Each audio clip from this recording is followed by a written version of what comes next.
Sure we're live.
Oh no, for the Rory Shaw award, yeah.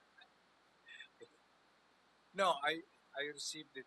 I was the first one to receive it like 15 years ago. So we usually all of us come, on that day. Yep.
last night on the agenda. How are you?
Good morning, Audit LA. Would you like to offer general public comment or multiple item agenda comment today?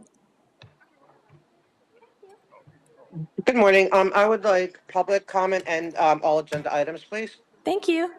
Thank you.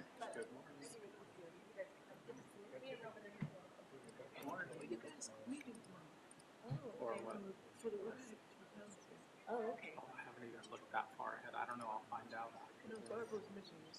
I would have imagined here, but I don't know. I'll find out from Mary. I guess I just heard he must be here and some of the meetings down at the building. Oh, okay. We can pick people up. Yeah, just come by and pick me up at the house. How's Yeah. that? How's it going? Hey,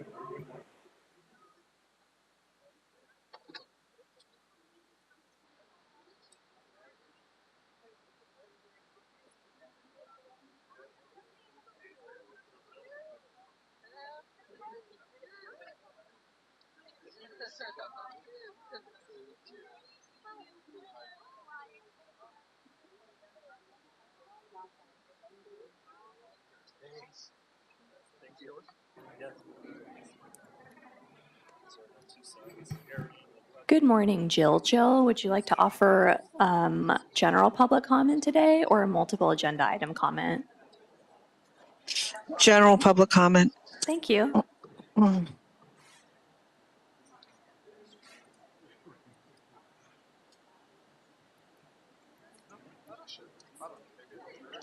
Miriam, good morning. Would you like to offer general public comment or multiple agenda item comment today? A general public comment. Thank you. Thank you.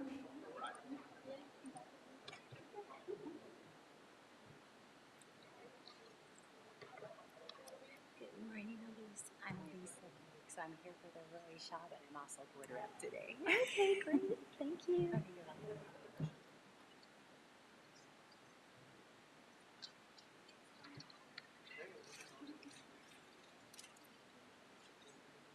Hi, good Hello, morning. I have a question. Where Yes. do I find the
Good morning, Mona M. Would you like to offer general public comment or multiple agenda item comment today? Good morning to you too also. General public comment, please. Thank you.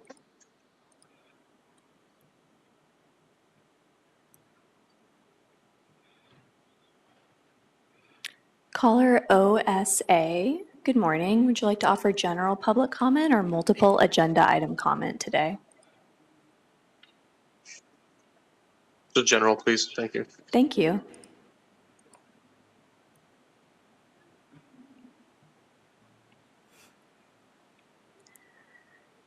Good morning. Caller God Bless the LAPD. Would you like to offer general public comment or multiple agenda item comment today?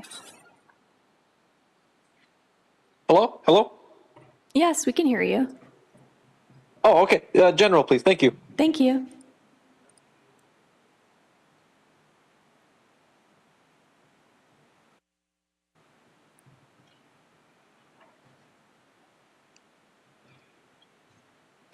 Caller George Casares, would you like to offer general public comment or multiple agenda item comment today?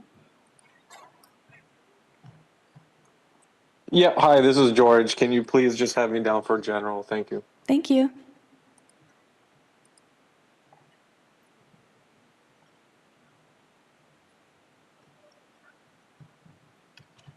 Caller Tom Belkin, good morning. Would you like to offer general public comment or multiple agenda item comment today? Good morning. Just general, please. Thank you. Thank you.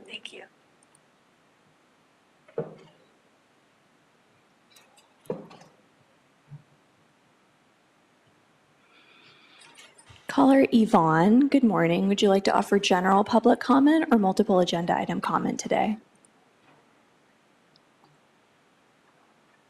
I'd like general and multiple, please. Thank you.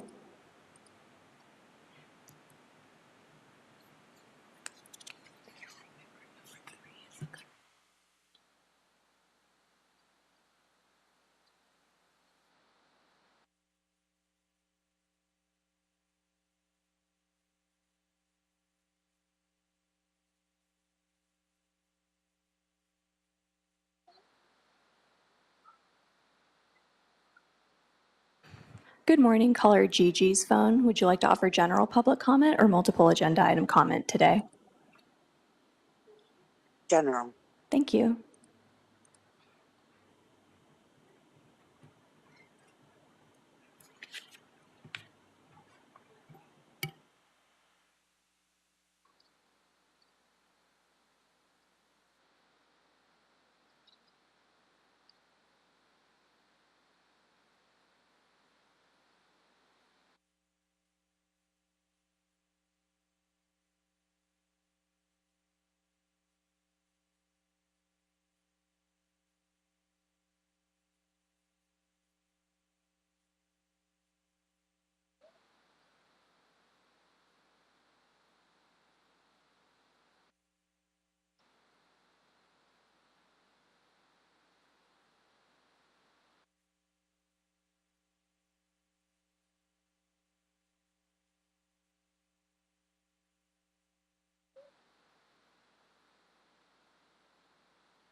Good morning, Vice President Chavez. Apologies for the delay. We're recording and ready to get started. Thank you and good morning. Welcome to the regular scheduled meeting for the Board of Public Works for Wednesday, February 19th, 2025. President Corzand is out on city business today and I will chair today's meeting. Ms. Mattson, will you please take roll and establish quorum? Yes, good morning, Vice President and board members. I am Elise Mattson with the Board of Public Works Executive Officer, taking roll and establishing a quorum. As Vice President Chavez mentioned, President Corzand is not present. Vice President Chavez, President Pro Tem Grant, Commissioner Kang, and Commissioner Mitchell are all present, and we have a quorum. We're also joined by City Attorney Representative Virginia Choi. And Vice President Chavez, we have one in-person general public comment card for in-person public comment, one multiple agenda item comment card for in-person comment. We have 10 speakers on the Zoom platform for general public comment and 2 speakers on the Zoom platform for multiple agenda item comment, and no neighborhood council commentary and no single agenda item comments. Great, thank you. So let's begin with general public comment in person. Call up OT level 8 for your general public comment. You'll be provided 1 minute. Good morning. So my general public comment start with number 1 is I wish that our board can can improve some transparency, because as far as I'm aware of, the city council board, the police board, the fire board, they have the video replay recording uploaded to their platform. But as the executive officer informed me that for this Dianetic board, we are only have the Dianetic audio only, no video. So I wish in the future we can improve on that issue. Second of all, I wish that if any way that we can learn from city council, we can adjust the meeting once in a while. For example, the city council, they adjust their meeting once in a while. They go to the different location once in a while. We only doing the 10 a.m. meeting. So sometimes I'm very busy with special auditing. I cannot get here, but we should make sure to have different time, allow different community member to participate.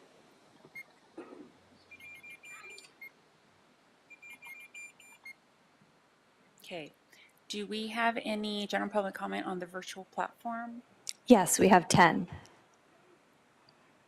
Go ahead and take those now, if that's all right with you. Yes, let's move on to virtual platform for general public comment. Caller Audit LA, you have 1 minute. Go ahead. Good morning. I would like to find out where can I complain, because we're starting to catch, and thanks to other people who have helped, who are helping in this, Scientology lying that they lied on the portal that you guys keep closed from us, but you can receive during, a CPRA, that they're saying that they are not doing open flame cooking. And then we have video proof that they are open flame cooking. So I want to file formal complaints. I also want to request that you completely suspend any future permits until investigations are had, and to put the portal applications back to the public purview, because see, this is what they want. They want to be able to do it backhanded, because you guys are not doing your job by making sure that what they put on their permit application is what actually happens. You don't send inspectors. You don't do what you're supposed to be doing. So we need to do your job. So I am requesting that we can audit all the way up to OT level 8 to be able to know what's going on. And I do Thank want, you, I'm serious, that's I want to time. complain about this. Caller Jill, you have 1 minute. Go ahead.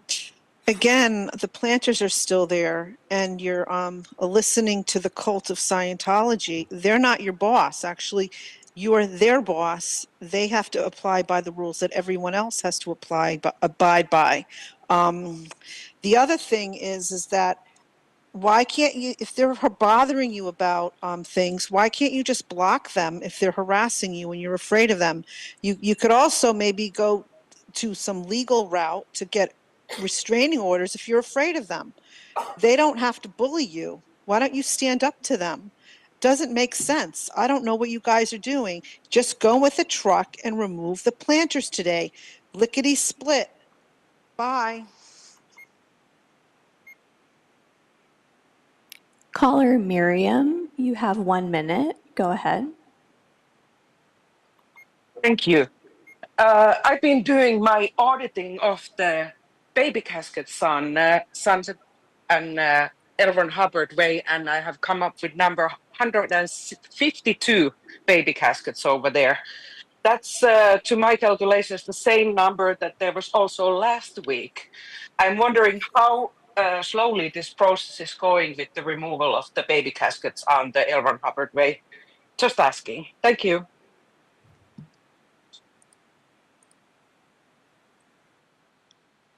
Caller Mona M, you have 1 minute.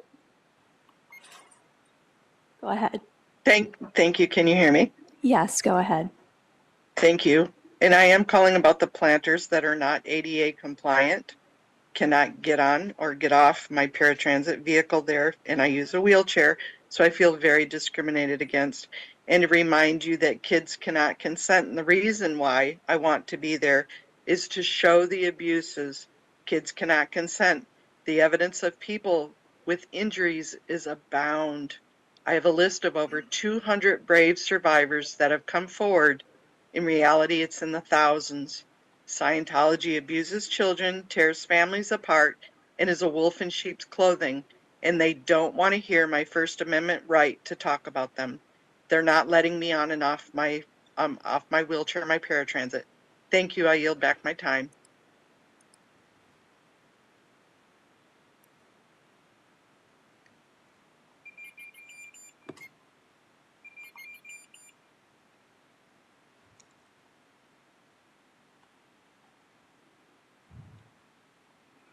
Caller OSA, I don't see that you're on the line anymore, but if you are and you'd still like to offer general public comment, please raise your hand on the Zoom platform so we can call on you.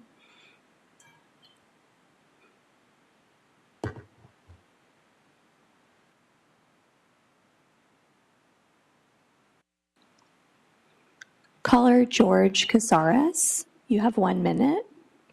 Go ahead.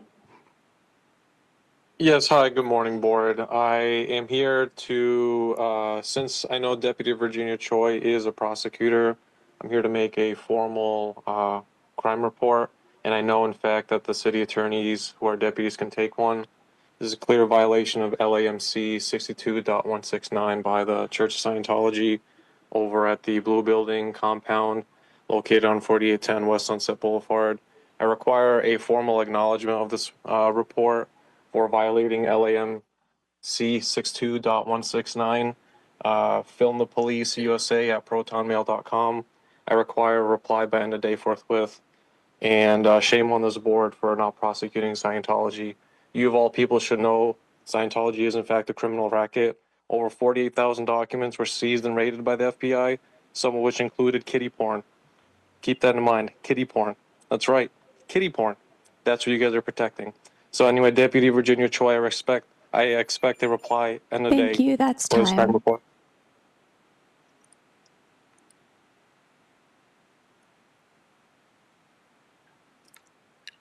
Caller, God bless the LAPD. I don't see your hand raised any longer, and I don't see you on the Zoom platform. So if you'd still like to speak, please raise your hand on the platform so we can identify you.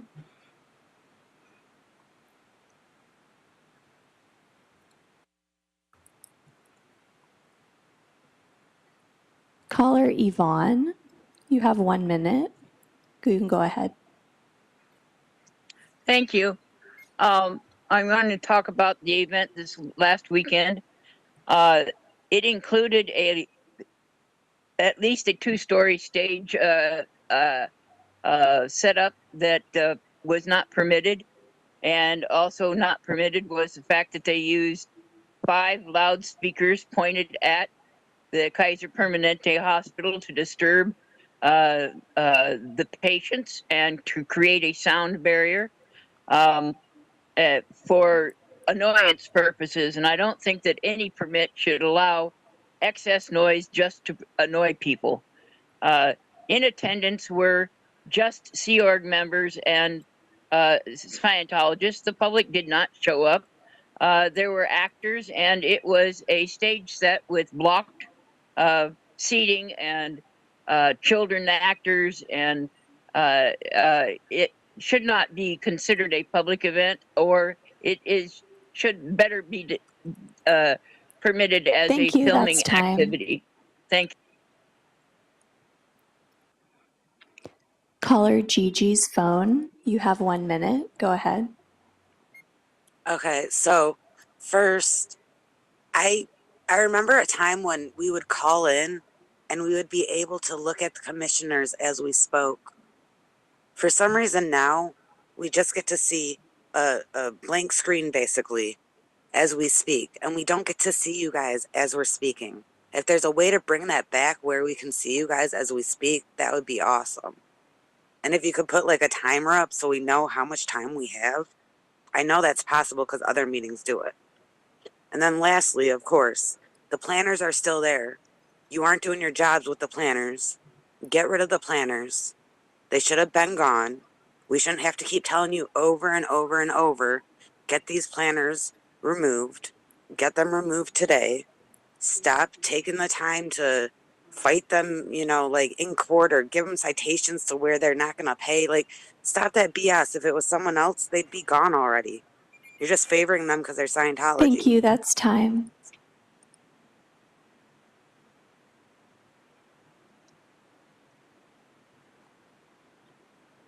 Caller Tom Belkin, I don't see your hand raised anymore, and I don't see you on the Zoom platform. I'll give you just a couple seconds to see if you'd like to raise your hand again, if you joined from a different device.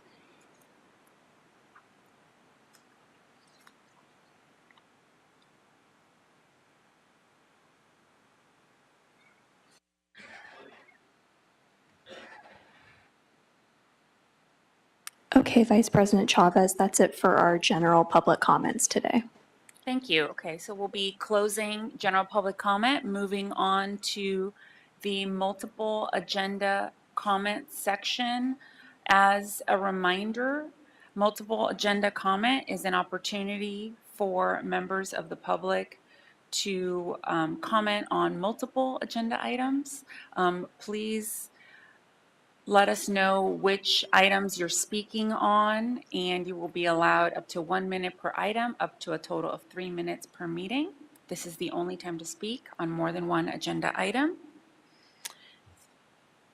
Let's see, we have the in-person card. Call up speaker OT level 8. You have 3 minutes. Thank you. For item number 1 is Bureau of Sanitation. The reason why that the speakers are not able to look at the face of our commissioners is because our commissioners never want to look at us. I want to ask our commissioners for some common sense question. Do any of you walk into your office from the city hall? Do any of you have to walk to your car? Please stay on the topic. This street? is regarding a task order solicitation with respect to item number 1. Yeah, sanitation. Yes, I'm asking the question now. Do any of you actually walk to your car every time before you go to work, after you go to work? So if you go Walking to work to the car in has the nothing to do with the task order solicitation. No, I'm talking about the Bureau of Sanitation. That's item number 1. Yeah, that's their item, but it's regarding a task order solicitation. Okay. Again, so if anyone are able to, go to work every day in downtown LA, you should see on the street, Bureau of Sanitation, year after year, since the 70s, since the 80s, since the 90s. Right now, we are in 2025. Does our Bureau of Sanitation make our street any cleaner in any way? I don't think so. Move on to item number 2, Bureau of Street Services. The other day, I was just went to my friend to the 7-Eleven down the street. And then my friend is on a wheelchair. And several times, she has to encounter some sort of, you call it a speed bump or whatever bump you call it. So the sidewalk is really not safe for wheelchair. My friend is lucky because I was there with her. So in the event, if she's almost falling down, so I can always grab her. But again, we have in the city of LA, we have we have a population of 4 million. We have hundreds of thousands of wheelchairs that do not have the luxury of having a personal companion. So they can only roll themselves on the sidewalk. And I'm really concerned if our street services continue to have those bump on the sidewalk. I'm really concerned of the safety of our wheelchair user. And then number 3 is about extreme heat. Oh my God, our city attorney is so quiet right now. Extreme heat condition. I am always in support of this because my friend and me, Zinu, we came from volcano and we don't want to go back to the volcano anymore. We cannot afford air conditioning in the summer. So I really wish our Dianetic board can have some summer air conditioning center, summer cooling center, because me and Zinu, we do not want to live in the volcano anymore. Please cool us down in the summer. Thank you. Vice President Chavez, we have 2 speakers on the online platform for multiple agenda item comment.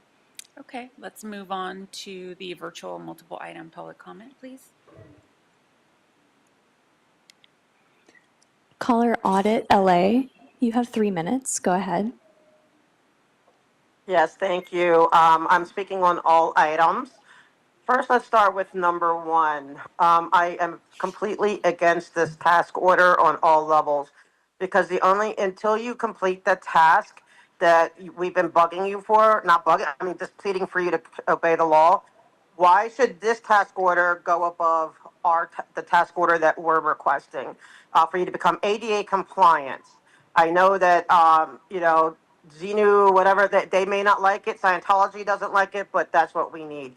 We need that task order put in here and accomplished. Until then, I'm against any task order. I think that, like, literally, everything should shut down until you take care of this. It's a federal laws. Number 2, oh, absolutely not, because at CD13 and Bureau of Street Services, we are already completely familiar with their incompetence. The 2 together, they can't even keep L. Ron Hubbard. They can't even figure out how to make it so they don't have endless shutdowns. Every week they can shut down. They can't get it ADA compliant. So those 2 together cannot work together. They should be both in their opposite corners until they figure out how to be compliant and efficient in CD13. So that's a no. Number 3. All right, I am like, why are we borrowing money? I agree. I wouldn't want to live in a volcano. I mean, I agree with our friend over there, OT level 8. But at the same, no, we're broke. I mean, like, you guys just waste so much money all year long. I mean, we're here. I've been calling you out on it since June, that you constantly just throw money after throw money after throw money. So now you have to borrow it.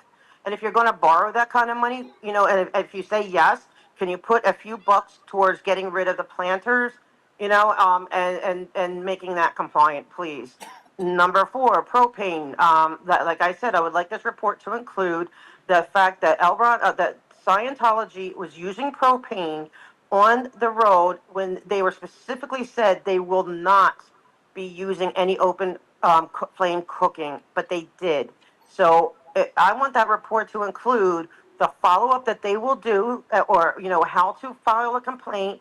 I have the evidence. If you don't take that seriously, after all these fires, after you basically the city of LA allowed and created the environment for the city to burn down.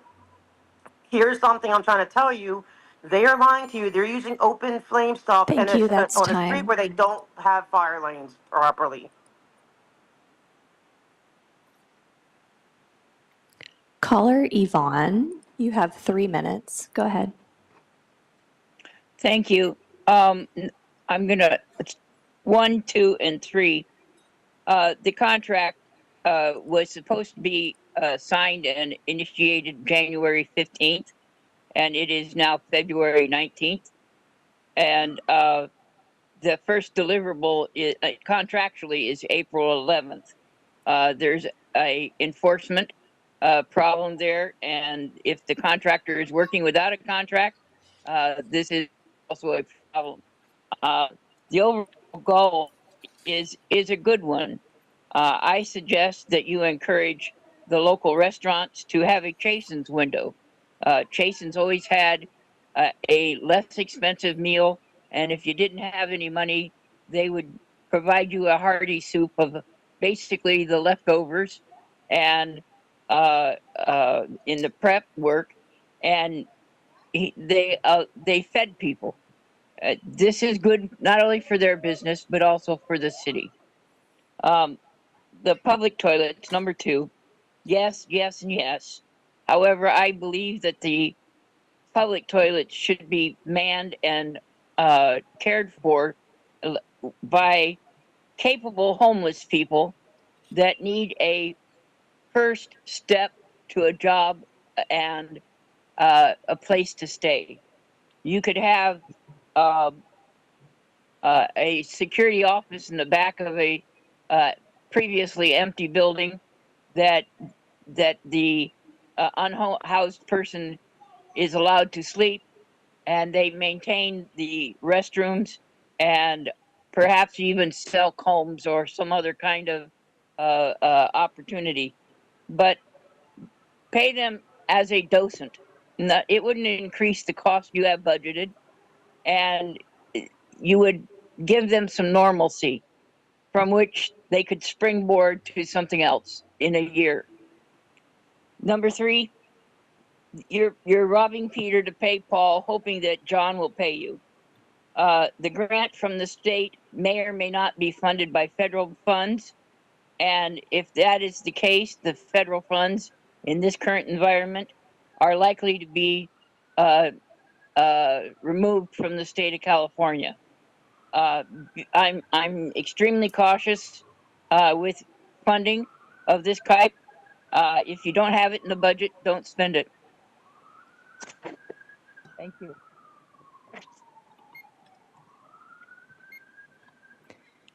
Thank you, Vice President Chavez. That's it for all of our virtual platform comments today. All right, multiple item public agenda is now closed. Let's move on to the next order of business, which is approval of the minutes. Do I have a second to my motion to approve the minutes from February 7th, 2025? I'll second. Ms. Mattson, we have a first by myself and a second by Commissioner King. Great. We'll take the roll beginning with you, Vice President Chavez. Aye. President Pro Tem Grant. Aye. Commissioner King. Aye. Commissioner Mitchell. All ayes, and this item is adopted. Okay, next we have a presentation for the Rory M. Shaw Outstanding Employee Award. I'd like to call up our city engineer, Mr. Ted Allen, who will be leading the presentation.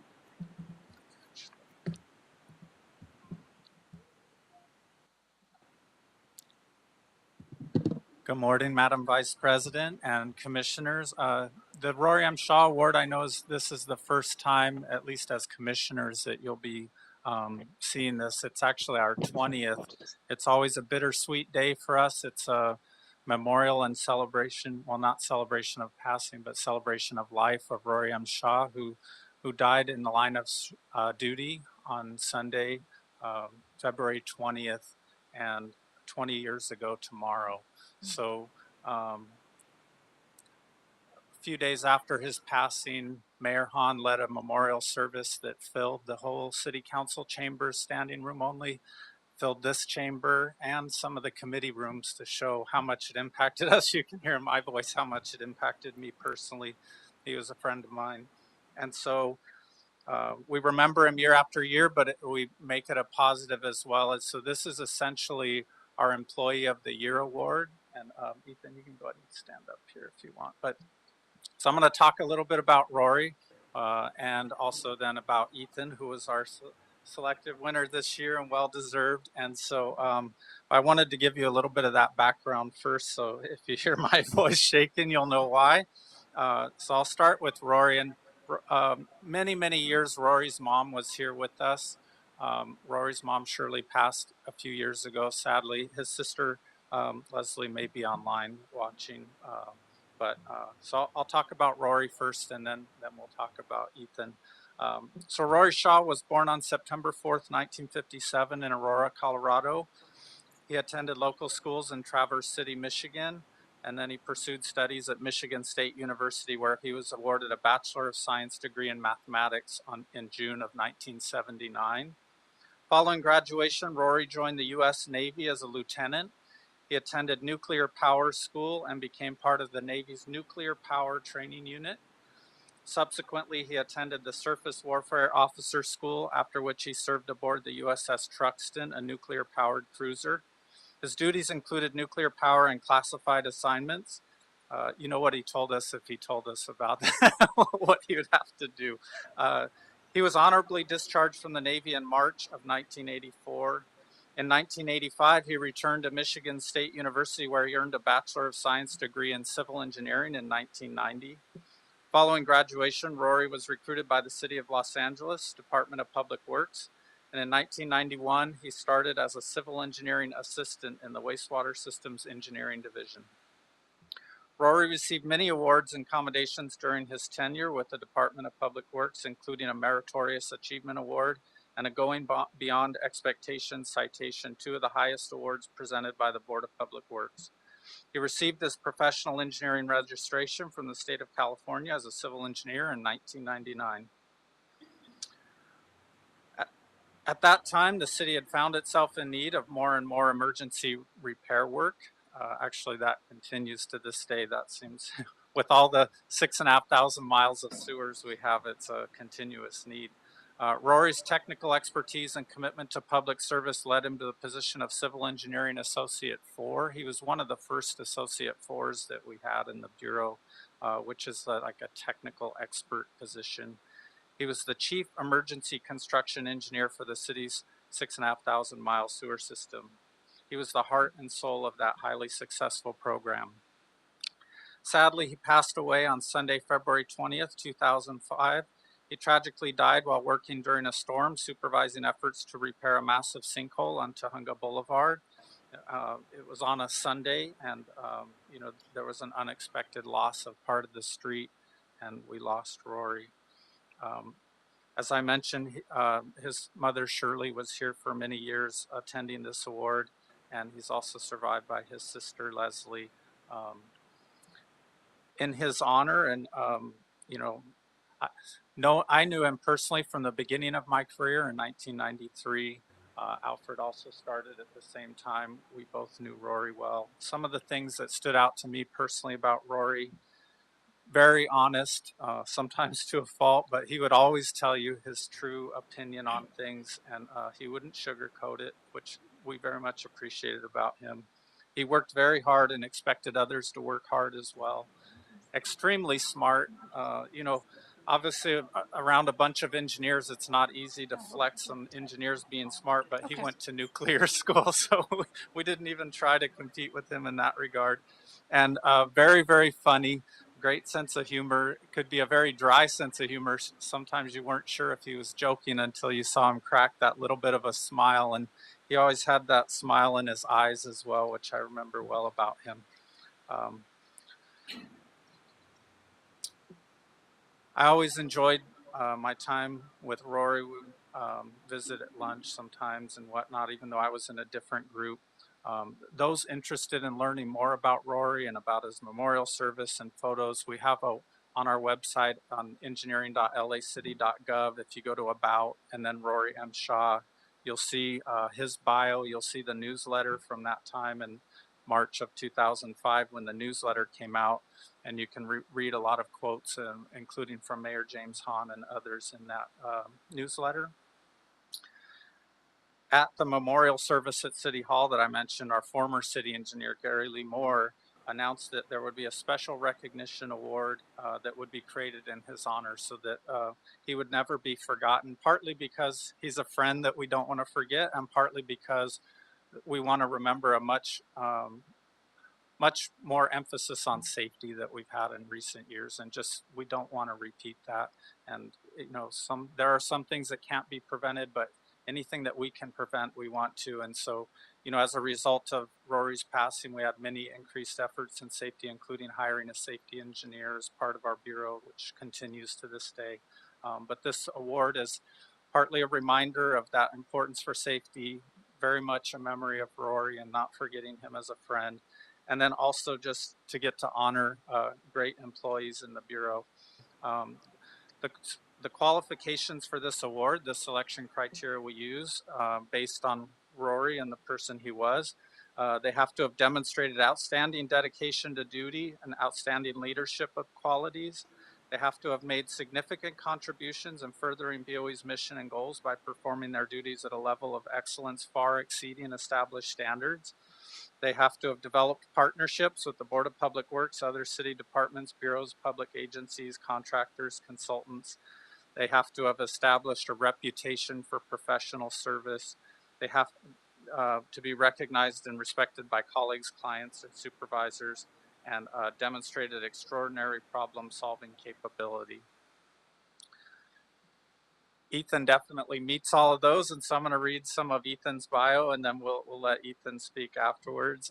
So it is my pleasure to announce that Ethan Wong is the recipient of this year's Rory M. Shaw Award. He's the 20th recipient of this award. He's a principal civil engineer in charge of the Environmental Engineering Division located at the Hyperion Water Reclamation Plant.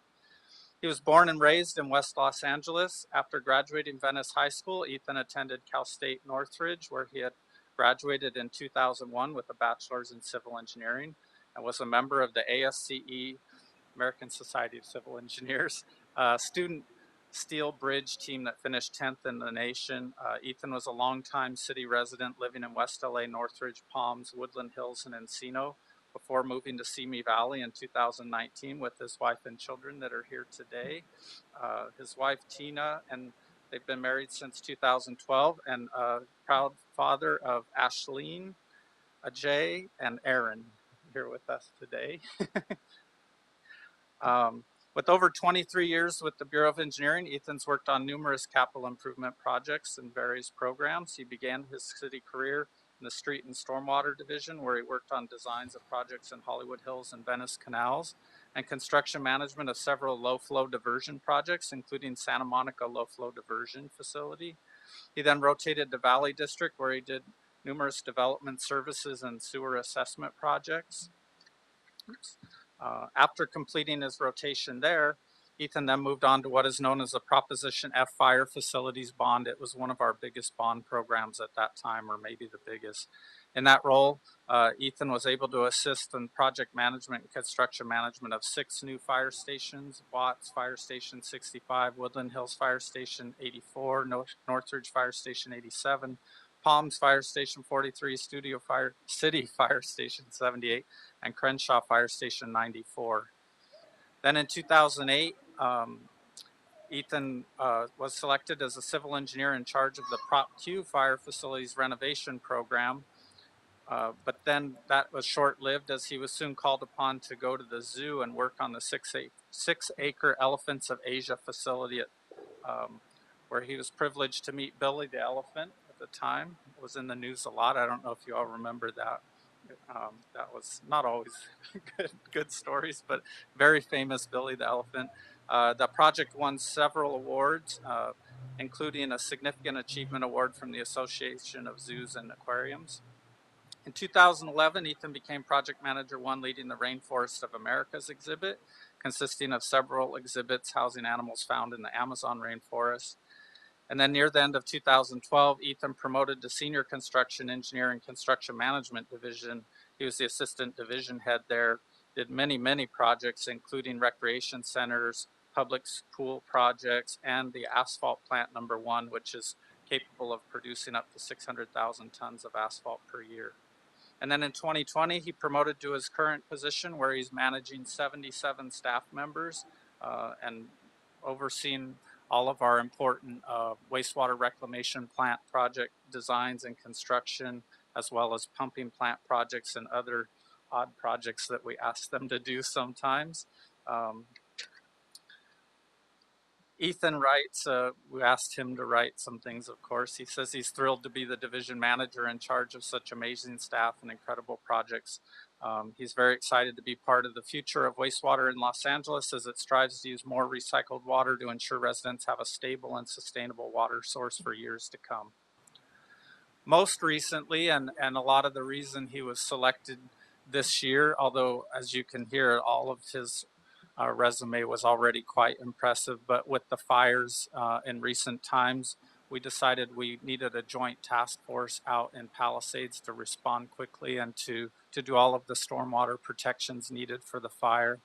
It was not going to be an easy assignment, to say the least, and the group's located out at the Palisades Rec Center. There were no facilities there. It needed to be set up. We needed to give people assignments to go out, and so I asked Ethan was our first one that we approached to see if he would be willing to take on the assignment of leading that group, and he quickly agreed, and no pushback from him whatsoever, which was not surprising, even though it's a difficult assignment.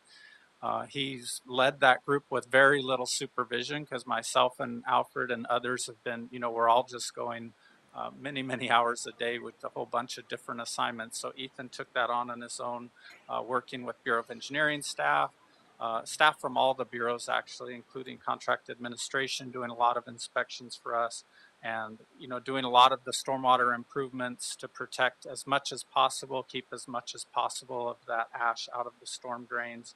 And he's been doing that without any complaint and running it well, even, though they're on the weekends and whatnot sometimes. So it was a great example of going above and beyond, which is exactly what this award is about, and also doing it to look out for others and help others. He's demonstrated clearly he's deserving of this honor by demonstrating outstanding dedication and leadership and meeting all the criteria previously mentioned for the award.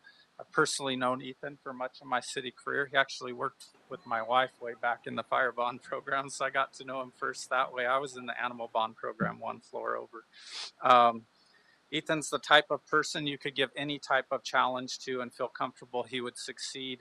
And he's the type of person that anyone would love to work for or to have him working for them either way. And before we open for Ethan to speak, I'd like to also mention that we have many of the previous Rory M. Shaw Award winners here. We're up to 20 now. They're not all here, and a lot of them don't work for the city anymore, but we have some here. So I'll ask those that are here to stand and be recognized.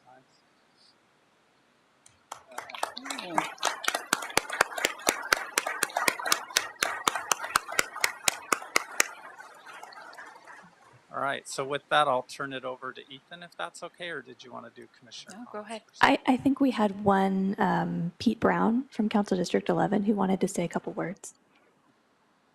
Mr. Brown, thank you for joining us. Thank you. Good morning, Commissioners. My name is Pete Brown, and as you just heard, I'm here on behalf of Councilmember Tracy Park, who couldn't be here today, but found this this important event, this celebration of Ethan, worthy of commendation. And so, with that, I just want to thank Ethan for his exemplary work. As you are all aware, and as Ted just explained, Los Angeles just experienced its worst natural disaster in the city's history. And we lost over 5,400 homes, and worse still, we lost over 12 lives.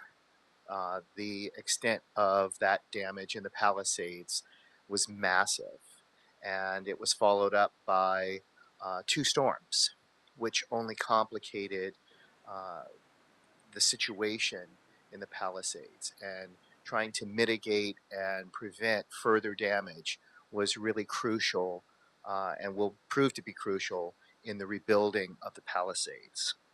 And in the face of all of that, debris flow hazards pose the greatest risks.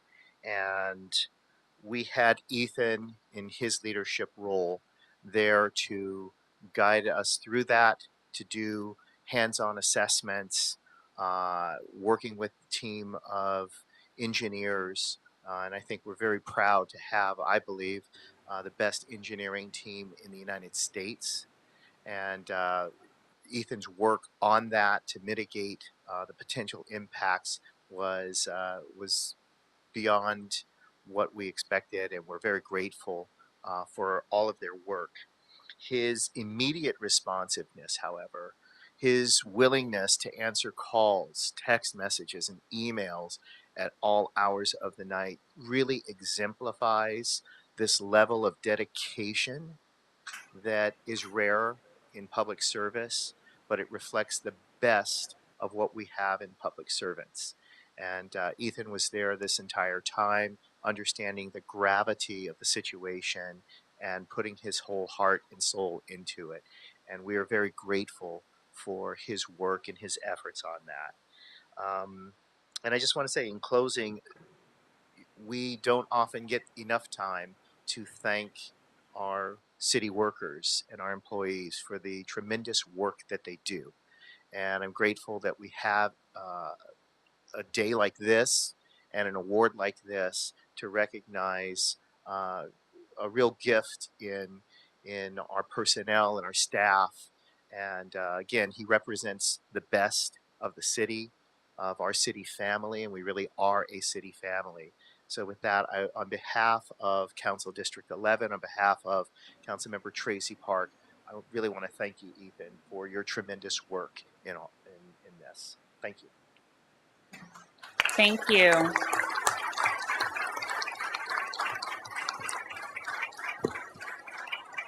And Mr. Brown, please thank the councilwoman for us. I know I speak for the Bureau of Engineering. And as well as the entire Department of Public Works, we continue to work with you and look forward to the long recovery ahead. I think that partnership is absolutely vital, and we are here for you, and we'll get through it together. Thank you. All right, Mr. Wong, would you like to say a few words? Sure. Good morning, everybody. I'm Ethan Wong, as was introduced. Thank you, Ted and Pete, for the kind words. It's very appreciated.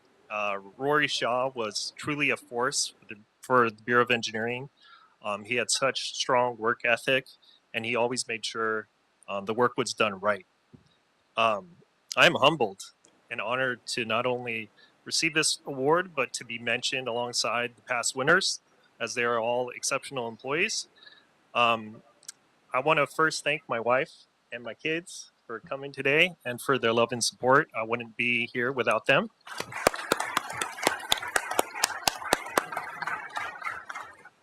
Also, my family, my mom and dad are watching on the Zoom, I believe, and my brothers and sisters, and thank them for their support as well. I really want to thank Ted for his leadership and his vision and pushing the Bureau forward and making us all better employees because of that.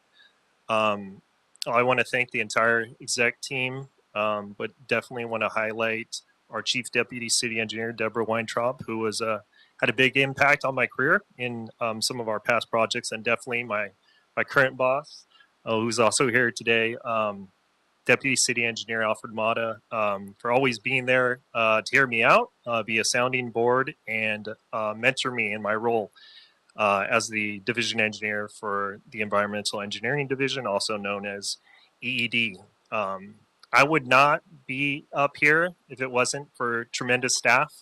So I want to thank my staff here at EED for everything they do and for being here today. Thank you all. I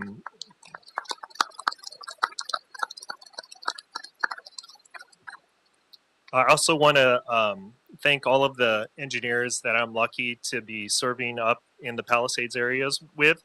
My heart goes out to all those affected by the wildfires. And for all the staff that are working on the recovery efforts, we all owe you a debt of gratitude. So thank you for your hard work and effort in that truly amazing thing that we're doing up there. Being able to give back to the city that I grew up in means a lot to me. In my city career, I've been fortunate enough to work on various city facilities at our parks, several of our fire stations, and the LA Zoo. These are all places that have special meaning to me because, you know, I grew up playing sports at our city parks. I went to the LA Zoo I even toured fire stations as a Cub Scout. So as a kid, I didn't realize the effort that public servants put in and day out to maintain our important public infrastructure. I didn't realize how important their jobs were or how their work affected me and all of the residents of the city of Los Angeles on a daily basis. So just want to conclude my remarks by simply saying thank you to all of our public servants that help make the city of Los Angeles a great place to live. Thank you.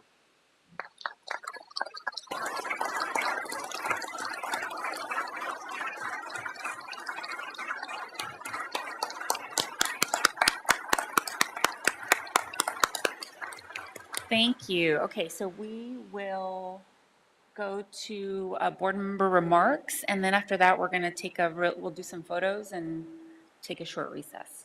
All right, so I'll start with Commissioner Mitchell.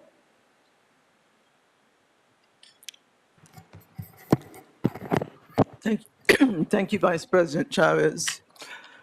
Ethan, I met you when we first started, and I was impressed then, and I'm even more impressed now, because it's not very often you have an opportunity to meet someone in a short period of time and then get reaffirmed your initial impressions of them when you met them by this award, and the presence of your staff, presence of your family. It's pretty impressive. And we talked about why you went into public service when I first met you, and I certainly concur that you can see the benefit of your work, so to speak, which is why I know it's near and dear to my heart, having done the same thing. The other thing I want to say is I commend the entire staff of the Board of Public Works. It's when those disasters take place, you leave your homes, you leave your family, you leave the comfort of home, and you go out there and you support the city family internally as employees, public servants, as well as our city family, those victims who are affected. And I commend you, and looking forward to seeing the other great things that you're going to do for the city. Thank you. Thank you. President Pro Tem Grant. I'm not going to say that you're my favorite engineer, Ethan, but I want to echo the commendation that Commissioner Mitchell raised about you and your staff around the Palisades. But when Ted said you're up for a challenge, you clearly have been. Someone who majored in philosophy, urban economics, and labor law, my understanding of engineering and its aspects are practically in the deficit. And you showed two qualities, I think, that for me was especially helpful. One is patience with my questions and trying to understand exactly what was going on. But secondly, you were able to explain complex mechanisms, systems to someone who has a pedestrian lay understanding in ways that made sense to me.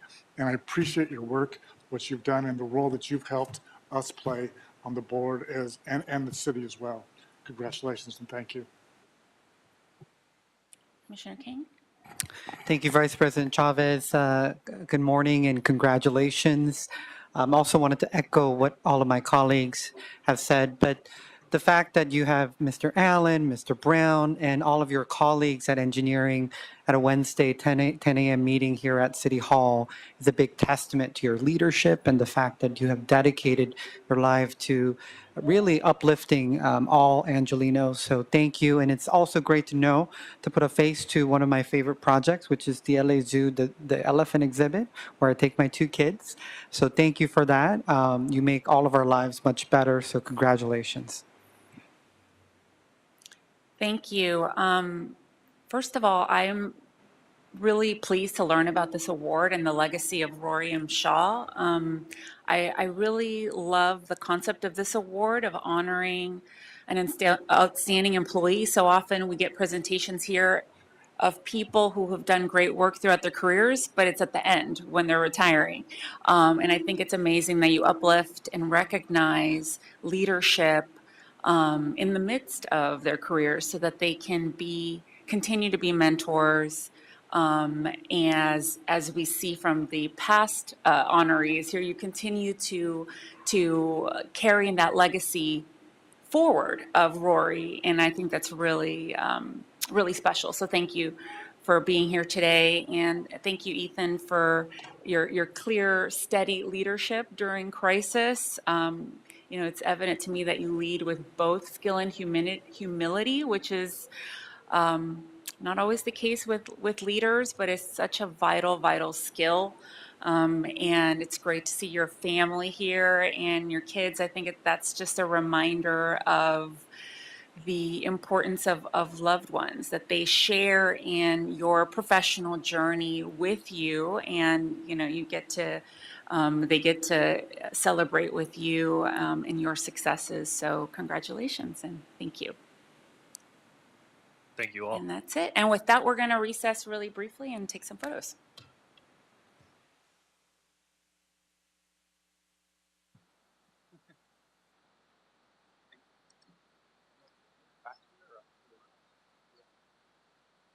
You want to do it back here? Yeah. Let's go.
Okay, we are back from recess. Ms. Matson, will you please reestablish roll or reestablish quorum? Yes, Elise Matson, Executive Officer with the Board of Public Works, reestablishing quorum. Vice President Chavez, President Pro Tem Grant, Commissioner King, and Commissioner Mitchell are all present, and we have a quorum. Thank you. All right, so we will move on to the agenda. I did want to call attention to item number 3 is continued to February 26th. So we'll move to item number 1, which is Bureau of Sanitation Task Order Solicitation Number S-045 for TRC Solutions. And we have a representative from Bureau of Sanitation, Pamela. I'm not going to be able to say her name correctly. Perez. Okay, perfect. Thank you. Good morning, Vice President Chavez and Commissioners. Thank you for your time today. I am LA Sanitation and Environment's Marketing Manager, here to request authorization to execute a task agreement form for on-call professional consultant services for the citywide comprehensive outreach organics program in the amount of $1,715,000. We know that we need better compliance to meet the target set by Senate Bill 1383, which aims to reduce greenhouse gas emissions through a significant reduction of organics sent to landfills. After food waste and green waste are collected, they go through an industrial composting process, and the compost is then used to grow more food, closing the loop.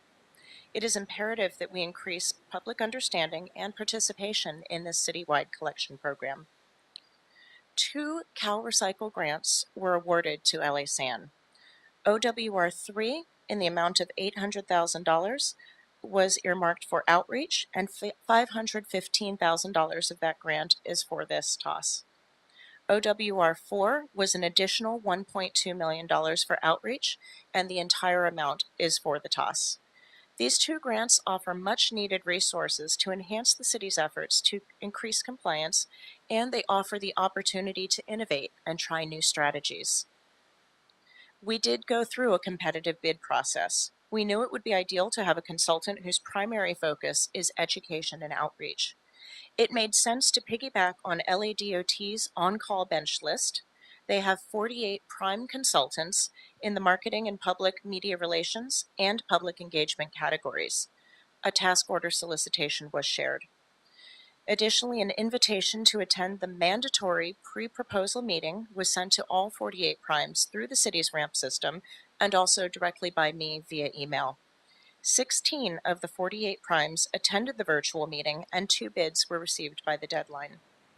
TRC Solutions was selected by a scoring committee.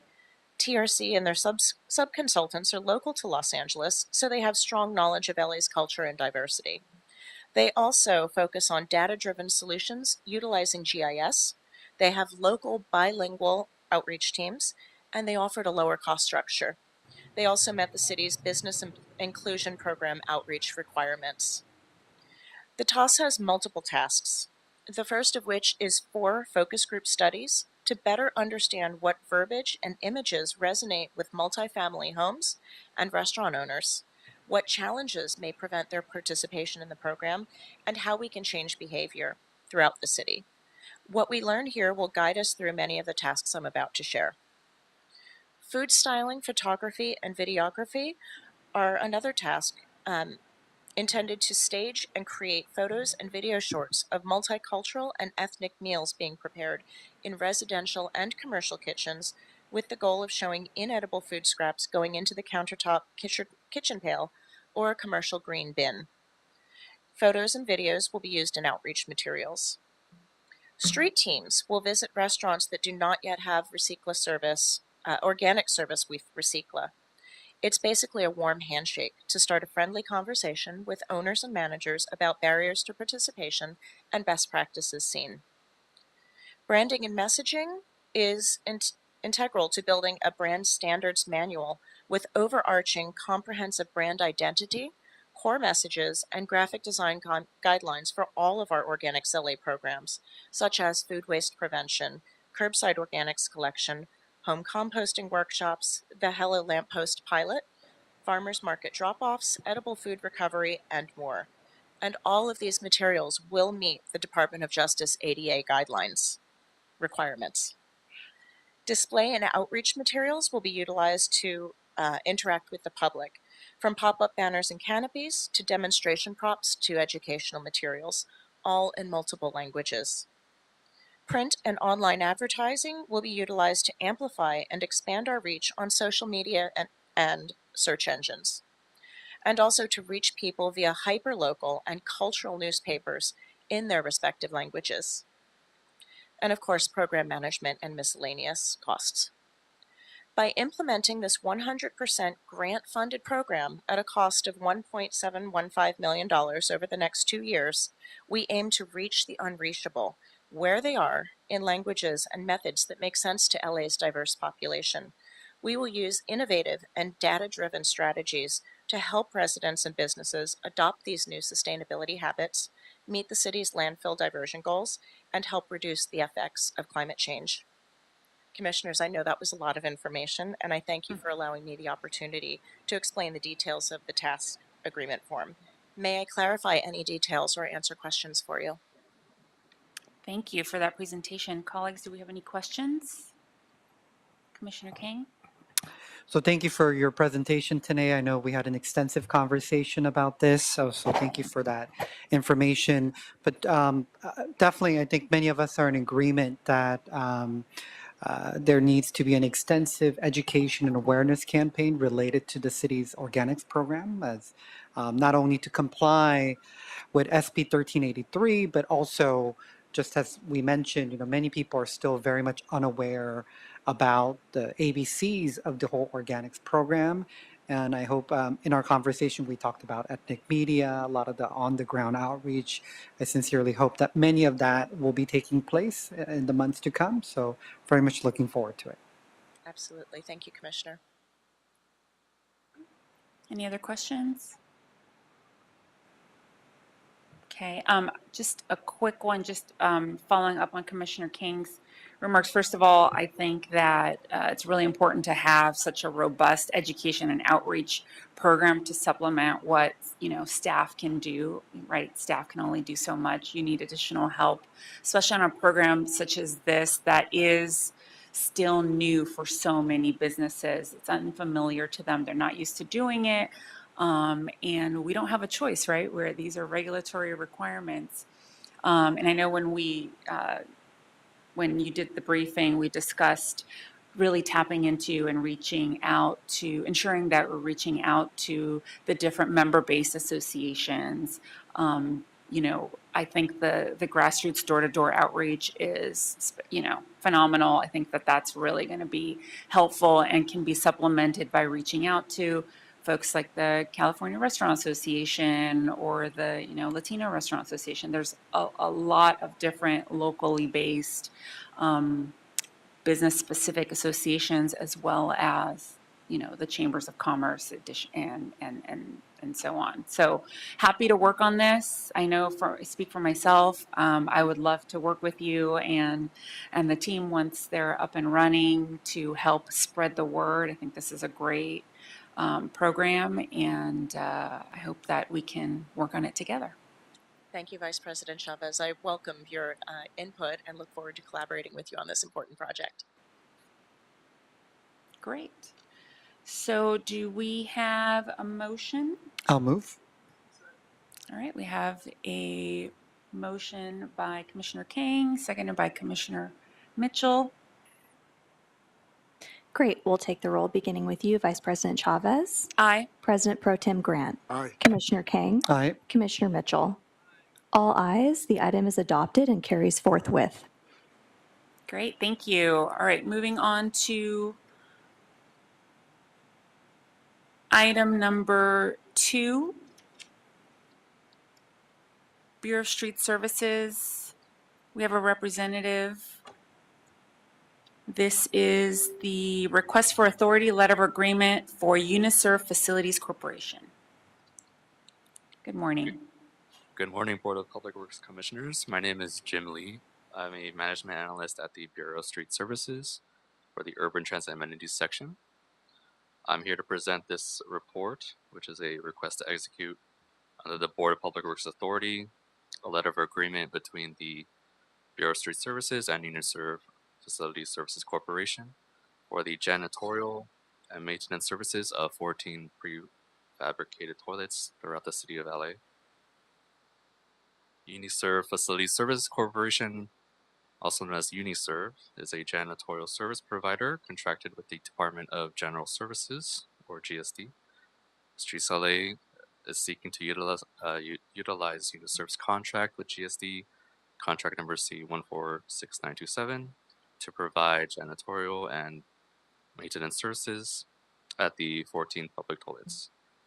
The 14 toilets were installed by Streets LA in April 2023 and have remained functional and open for public use since.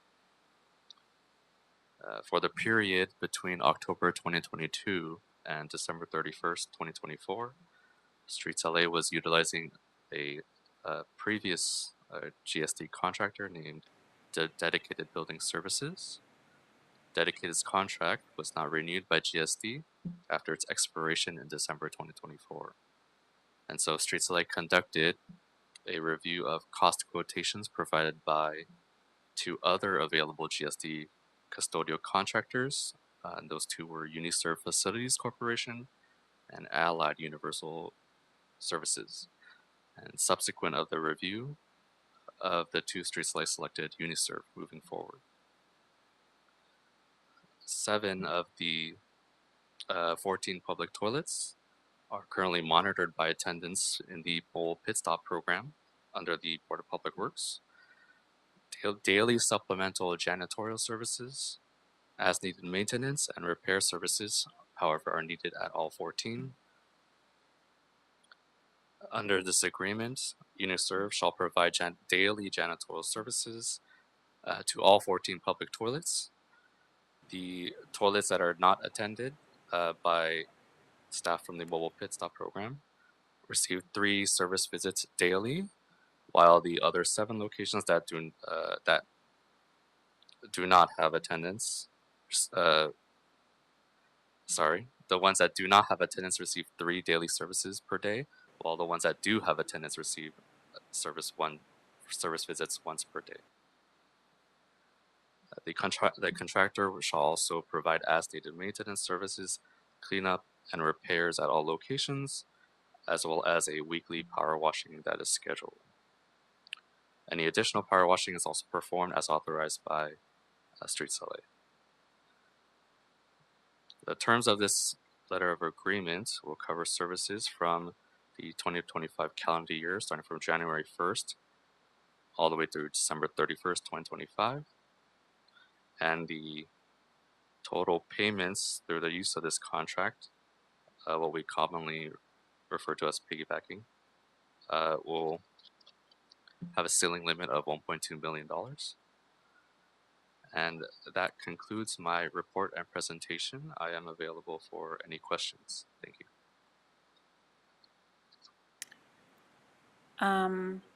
Let's see. Do we have any public comment on this item? We do not. Okay. Colleagues, do we have any anyone have any questions? I had a quick question. For these facilities, for this agreement, is there a mechanism to receive resident complaints or neighborhood issues? I know that some of these in the past facilities have been a subject of a lot of activity, unwanted activity. And whether that is illegal activity that maybe needed to be reported to the police, or if it's just nuisance activity, how do those complaints get handled? Like, who does the public, do they have a place to contact? Do you have a mechanism to collect that feedback? Do you review that feedback? Do you take actions? Just wanted to get a little bit of update on that. Thank you for the question. I'm also joined by my supervisor, Lance Owishi, and he'll be able to also provide some responses to the question. Good morning, Lance Owishi of Beer Street Services. So all of our toilets actually have a QR code posted on them that can be scanned by the phone, if you have a cell phone, and it'll take you to our website. We're able to lodge, concerns that may arise with the toilets. We also have on our actual website, if you log in the Streets LA website, there is a location where you can also notify us of any concerns that are related to the toilets. We receive emails from various individuals quite frequently, actually. We also do periodic inspections, although we don't have staff. I send folks like Jim out there to look at toilets on occasion, just to make sure that our contractors are doing what they're supposed to be doing. We're aware that there are challenges with our toilets, but we do our best to manage those and mitigate the concerns that are raised and brought to our attention. Okay, because I know specifically there were complaints about the one that's located, I believe, on Fifth and Hill. You may be aware of that. The Yes, we're aware of that. adjacent property owner, business owners, they have video. They have a lot of evidence of activity, illegal activity that's happening there, nuisance activity. These are not necessarily people that are just, metro patrons that are using the facilities. So how are you managing that situation? So that particular location, it's really interesting. Up and through about 2015, thereabouts, that toilet was actually the most heavily used toilet in our entire system. We had over 260 people utilizing that toilet every day. Shortly, around 2015 or so, the conditions around the toilet started changing. Population that were there. I think that a lot of it was tied to a lot of the illicit drug use that was happening because there was a drugstore around the corner that people were buying drugs at, and quite frankly, coming around to the alley adjacent to that Metro Station Plaza to either utilize the drugs or to sell them illegally. Those type of issues are all enforcement issues that go beyond the passing of our program. Right? We don't have investigation enforcement officers that are out there. My staff, I don't have any type of arresting authority to go out there and enforce that. The best we can do is keep the toilets clean, and when it becomes especially problematic, we can lock them up. But then that deprives the toilet services of the people that actually need them, and so we do our best to try to balance those needs out. Presently, there's one toilet that we have down at 40th and Avalon that we do lock up at night because it's adjacent to a park and a school. And that particular location, while the school is open and the park's being used, they need the toilet facilities, but at night they don't. And so because of the challenges of that particular location, we do shut it down at night. This location at 5th and Hill, like I said, it's a very, very busy location. If we can get more cooperation from the enforcement side of things, I think that we would see the use going up. I do know that the constituent that raised that complaint noted that the toilets themselves do not have attendants, which isn't true. We do have pit stop attendants at that toilet, but for 12 hours a day. And what we noticed when the pit stop attendants started working there in 2019 is that the usage of that toilet actually started to increase. It dropped from 260 flushes a day down to less than 130. And so when the pit stop attendants started coming back, we saw that number creeping back up towards 200 uses a day. And so we know that attendants work, they're just not out there 24/7. And we don't have I know that the board and the pit stop program doesn't have the capacity to have all of our toilets staffed 24/7. We'd like that. We'd love to have that happen, but without that type of assistance, then we are left to the whims of the people that are out there on the street. And unfortunately, there are people that are they just don't know how to behave themselves, right? So they ruin that for the rest of the people that actually need that facility. So again, we try to balance the use out. If we need to, we can again shut down the toilet for certain hours when the pit stop attendants aren't there, but we do the best we can to keep them operational. Yeah, I mean, I encourage you to, if it is an enforcement issue, to work, with the appropriate city entities to ensure that, those facilities are safe. Because at the end of the day, if we're providing these amenities, we are putting ourselves on the hook to ensure that they're safe and that they're not creating nuisance activity in the area or encouraging it. And also to, a location like this where there's another public restroom, you know, next across the street. I don't know if that ever goes into the analysis when reviewing them, but I would just like to get a more detailed report on looking at just reanalyzing these facilities and incorporating, you know, safety. You know, are we able to keep them safe? And if we're not, then we need to have recommendations on what to do with them. Do they still make sense to continue operating? Are there other amenities nearby that provide the same service? I would like to get that report back from street services on these facilities. They have been around a very long time, so it's probably time that we reevaluate them. So I would actually like to add that amendment to this, if I can get a second. Thank you.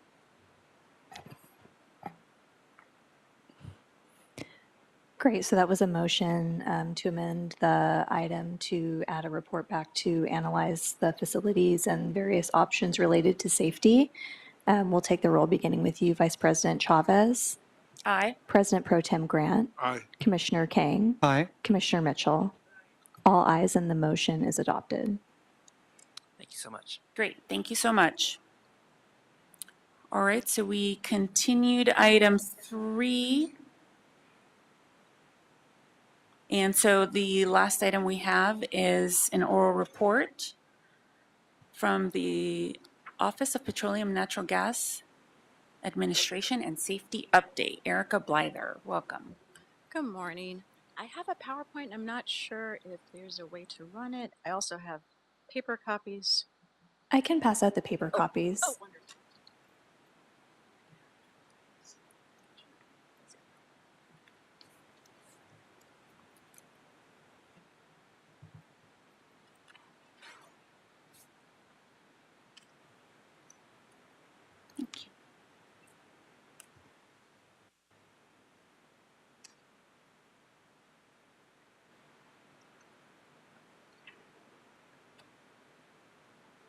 And you'll see this is rather dense, so I apologize in advance. But I get to address you twice a year, so there's a lot to cram in. And thank you, Honorable Commissioners. I haven't had the opportunity to address most of you in person, so I'm providing a lot of context on the work that my office does. Oh, all right. Let me make sure. Okay. Again, I'm providing context on the work that my office does due to the fact that oil is a very specialized resource. In the late 1800s is when Edward Doheny dug the first successful oil well in what's modern day Echo Park. And from that time on, oil pretty much was what was the main industry of Los Angeles. Their discovery of Edward Doheny and Charles Canfield set off a series of major oil discoveries in the early 1900s and the city's first major population boom. And it's more to note that while Doheny gets most of the credit, Native Americans and Spanish explorers were very aware of oil and tar pits back into the 1700s and 1800s. The famous La Brea tar pits are only a few miles from the first oil fields.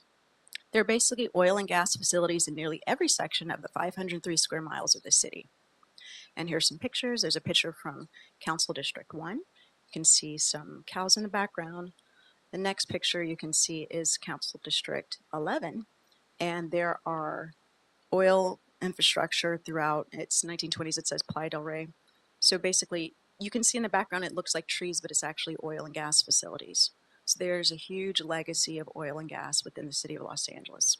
Even after more than a century of prolific production, the U.S. Geological Survey estimates that about 1.6 billion barrels of recoverable oil remain in place beneath the city, and a barrel is 42 gallons. The city has about 26 oil and gas fields that intersect city boundaries. There are 16 drill sites that are either active or perform oil and gas operations across the city. There are approximately 5,273 oil and gas wells, about 660 active, 1,295 idle, 3,282 plugged, some canceled, some unknown, and 8 new. And so what's important to know is that these numbers are changing all the time between active and idle. So as the oil price rises, currently this week it's about $75 a barrel, sometimes it's $73.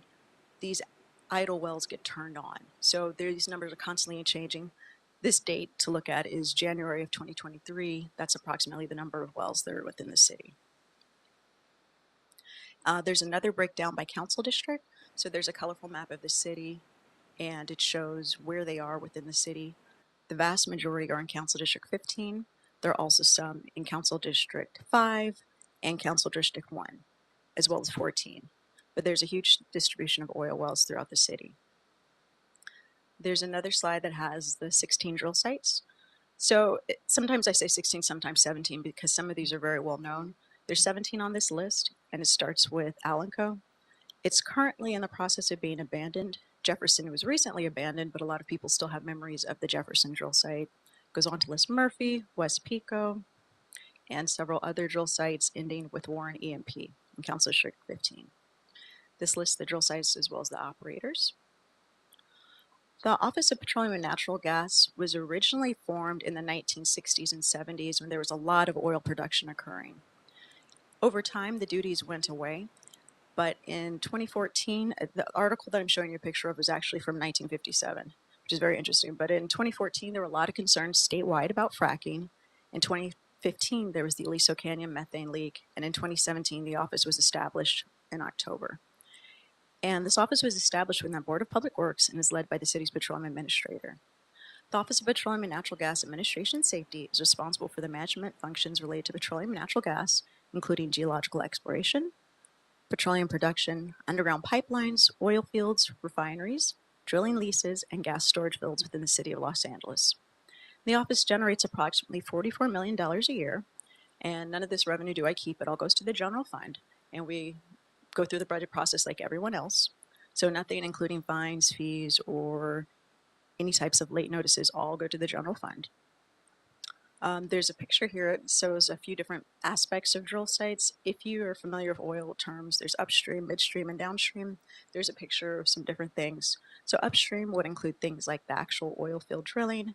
Midstream would be the pipelines. Downstream would be refineries. So issues related to all of those are listed, including air emissions, fire prevention and safety, of course, air quality.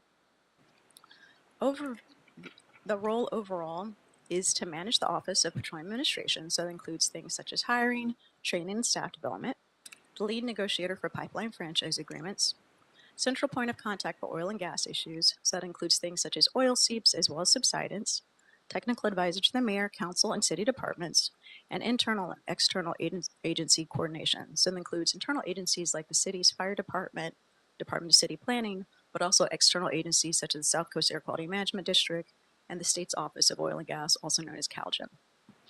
Also verify local, state, and federal safety and compliance and emergency and contingency planning, as well as public and community engagement. What's important to notice that we're not a first responder. So you wouldn't call us if there's a fire, you call 911. We're not a regulatory agency. So we can't issue notice of violations or stop work orders, but we can communicate with everyone and gather records. Hopefully you're on something like slide 13, and it talks about semi-annual accomplishments. So some of the work that we've done related to petroleum administration specifically is the Alanco drill site meetings. They're monthly meetings with interagency and community stakeholder representatives. And those meetings occur monthly. Someone from the office attends and we get updates. Specifically, we get a lot of updates on what the community has concerns about and the process of going through and abandoning the drill site. The Warren drill site, there's a planning case that Department of City Planning is working on, and it's been filed with the Department of City Planning in February. And a lot of times planning has a lot of authority over the drill sites, and they can recommend planning case reviews when there are concerns about if the drill sites are operating within their conditions, and they can also make and recommend new conditions. Pipeline franchise revenue as of the 18th is about $38 million.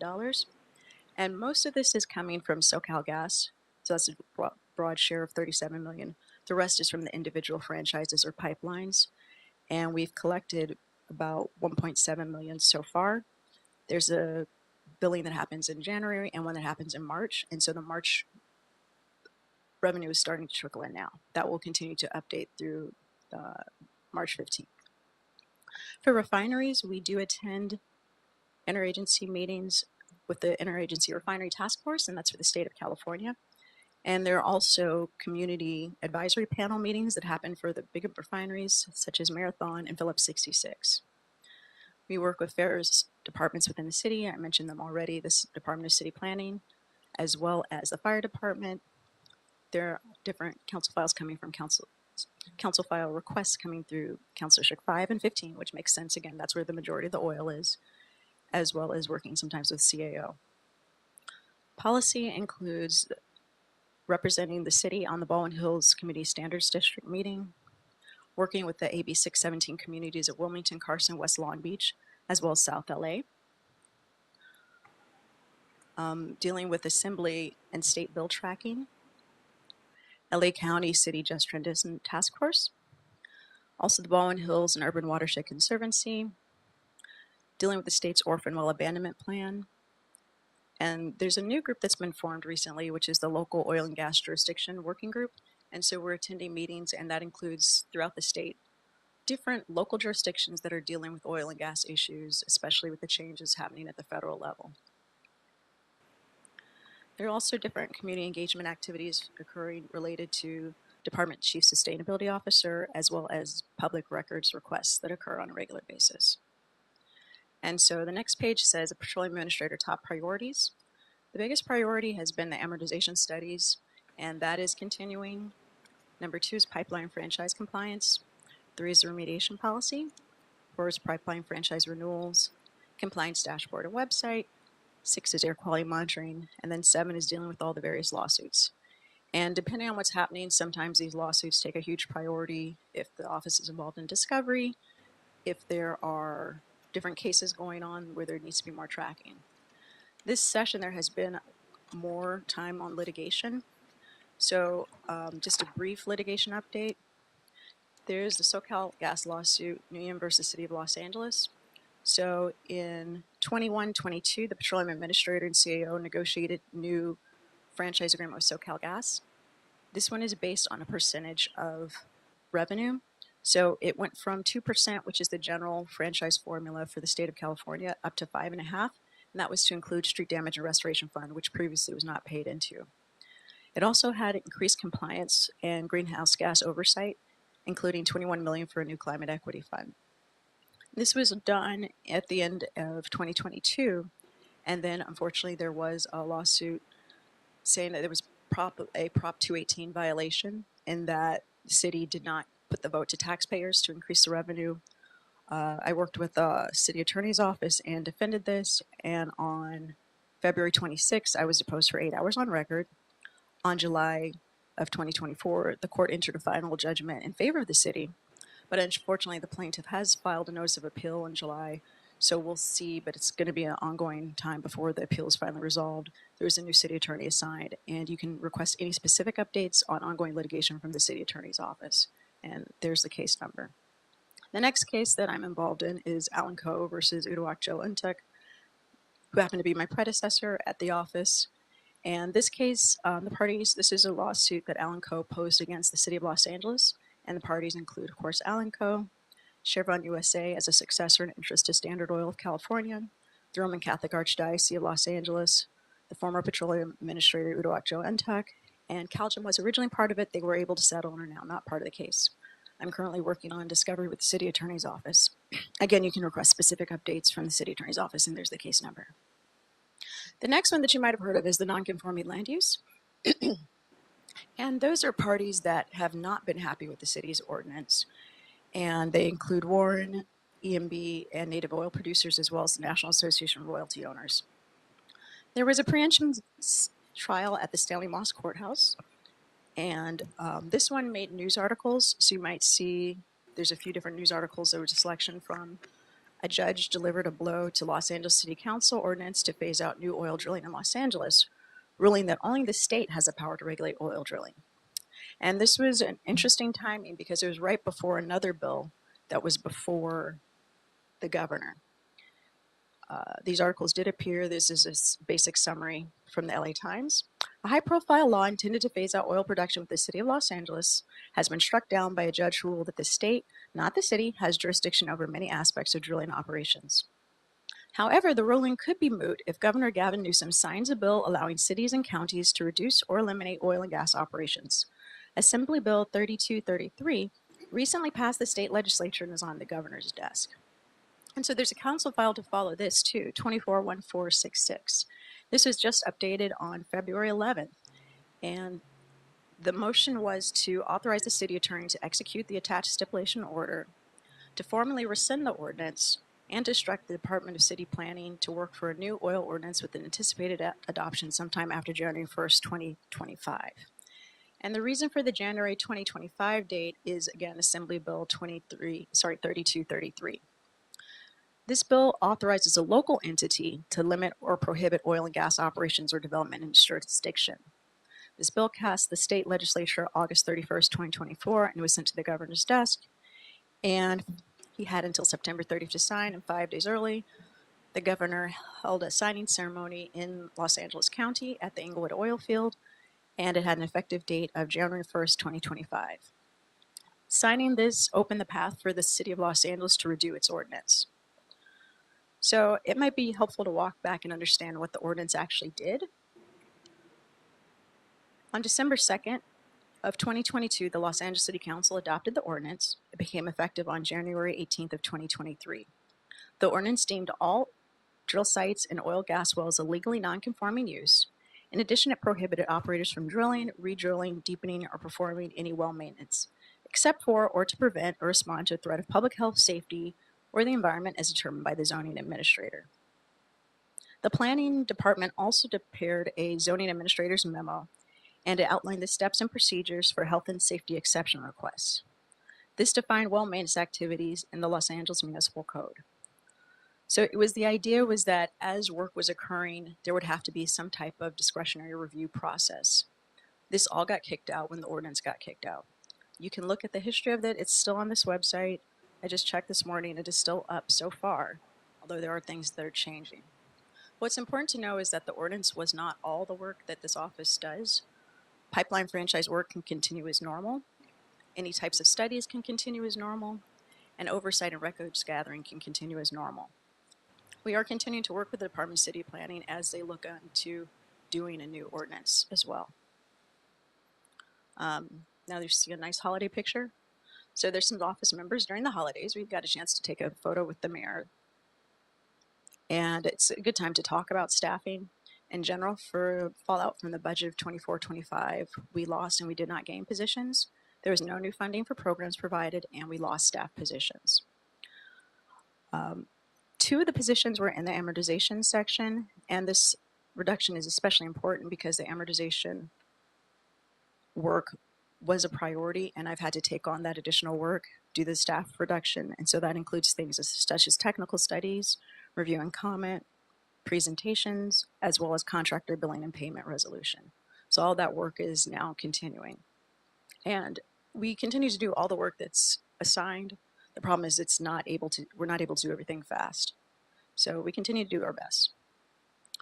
Just to review the amortization studies in general, this was also directed by Council File 170447. The City Planning Department was directed to do the ordinance, and the Office of Petroleum and Natural Gas was directed to conduct an amortization period study for existing wells. The update on amortization is that we received a number of reports from 3 consultants, and we're in the process of conducting these internal report reviews. Again, delays in review cycles have occurred due to low staffing levels in the amortization team, and some further delays related to slow process of invoice payment by the City of Los Angeles. When the consultants had to shift resources, looks like all the billing issues are now resolved and people are now able to get paid on time. But this next page is the budget and timeline. You can see it slipped somewhat. The original budget did come from City Council and the UB back in 21-22. So this money has been appropriated to various accounts.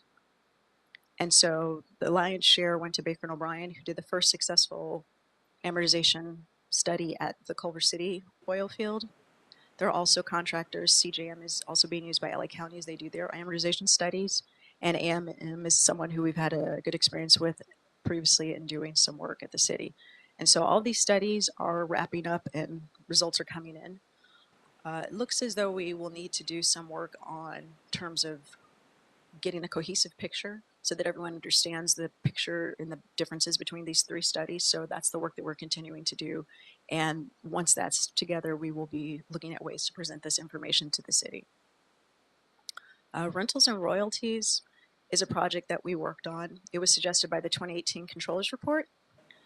There was concern that the city is not receiving the appropriate amount of revenue from the existing contracts we have with oil and gas operators.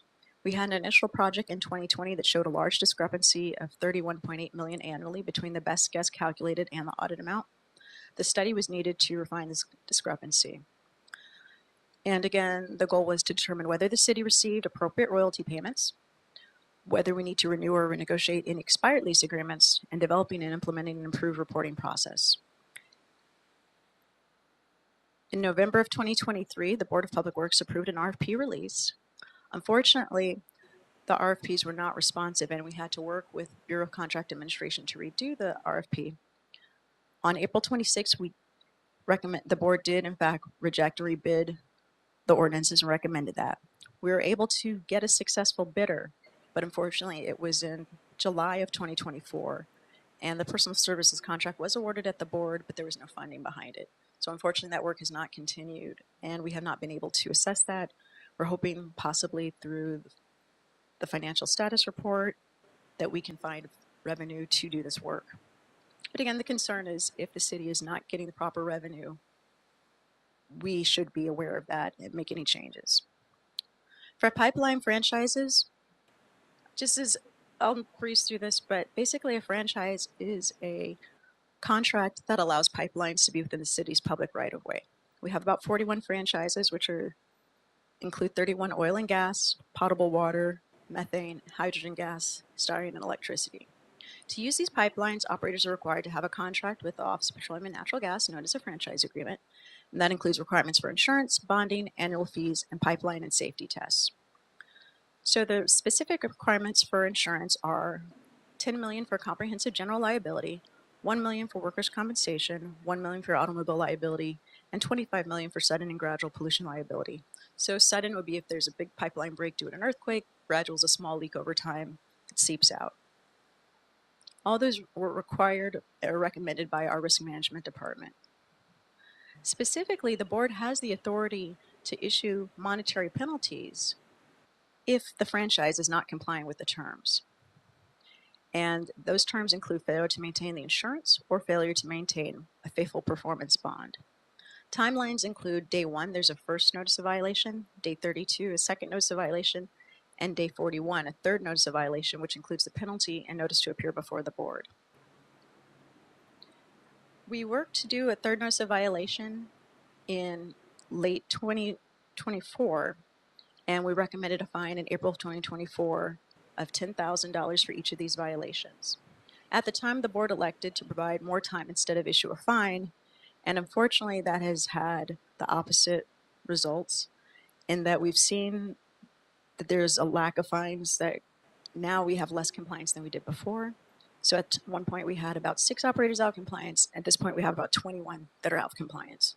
So we would like to in 2025 come back to the board to recommend fines, noting that these operators have not come to compliance. And so we think it is important that they maintain these terms and insurance.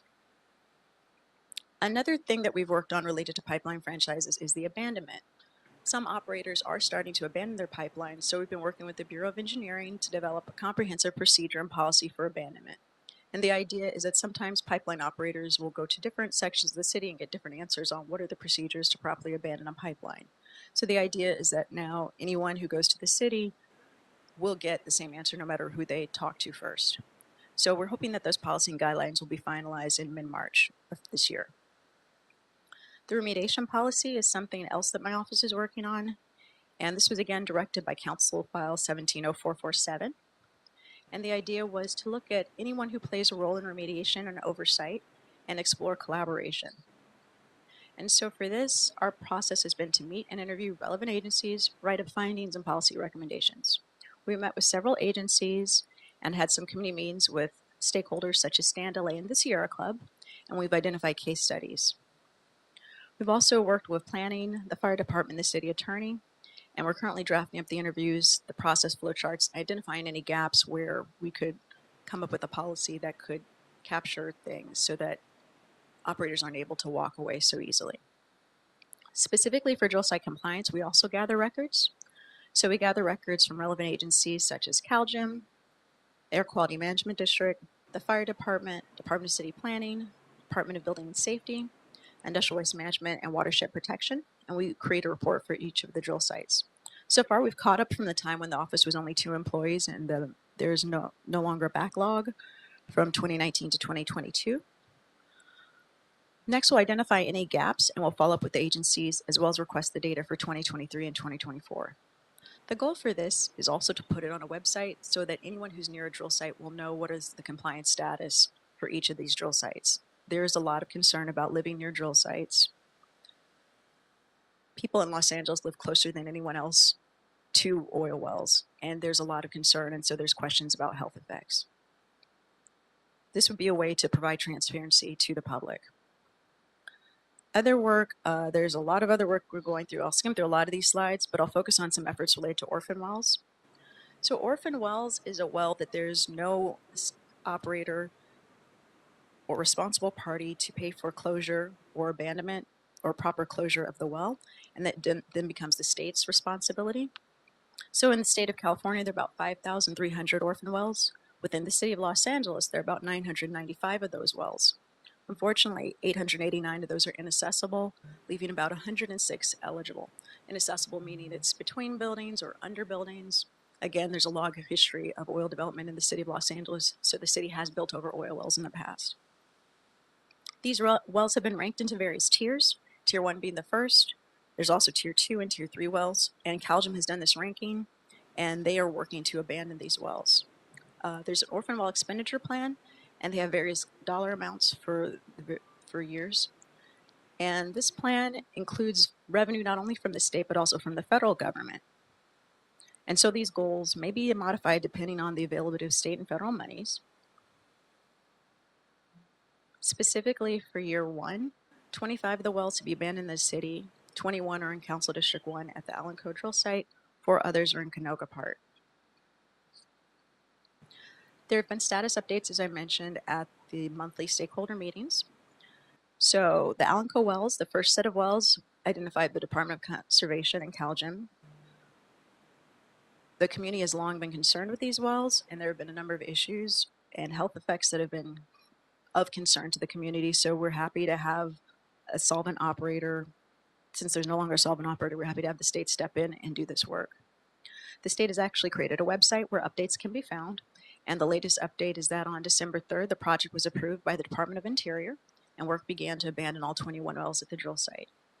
On December 12th, this is the update from the website, the Department of Conservation and Contractor Drill Tech will permanently close 20 oil wells, and it's 20 because one was having some pressurization concerns and they started work on it early, and at this Alanco drill site.